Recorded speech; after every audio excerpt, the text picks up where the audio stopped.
Hi, my name is Ken Nelson, and I am the coordinator of Clergy Services and Conference Secretary.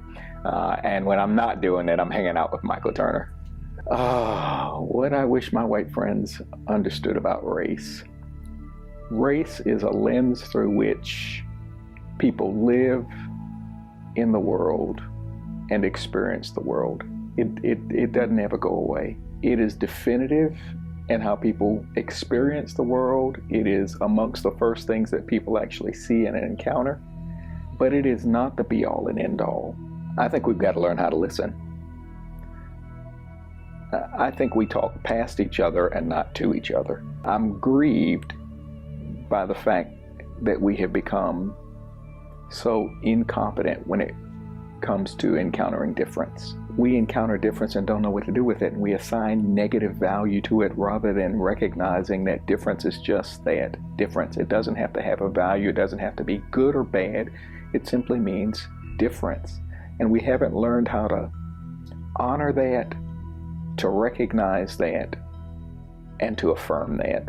And I'm deeply saddened that the place that ought to know how to do that best, the church, is the place that struggles most passionately with that.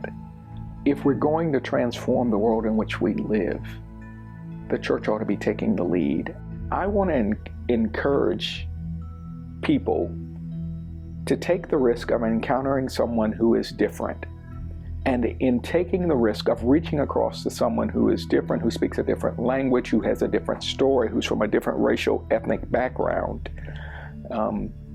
take the risk of living in the awkwardness of that moment, of both speaking and listening, and finding out where are there places of both intersection and difference. Our stories interact in many ways. When I was serving at St. John's and folks were saying to me, we're colorblind, we don't see color, and I was saying to them, no, I want you to see color because this is a part of what it means for me to be created in the image of God. But if all that you see is the color of my skin and you don't know what we share in common, what makes me laugh or smile or cry or the pain that we all experience, we experience those things together as human beings. We all experience very similar kinds of things in that kind of way. So we share as much in common as we do in terms of difference.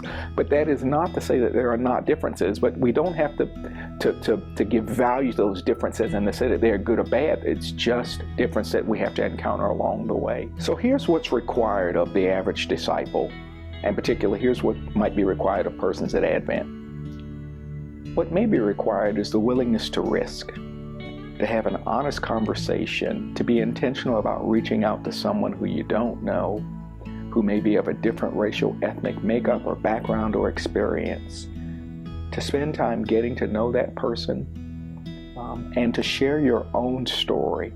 A part of the difficulty along the way is that we are often intimidated by other people's story because we're unwilling to celebrate our own. You too have a story. What's your story? What shaped and formed you? And when we're clear about who we are and what's our story, we're better able to listen to the story of others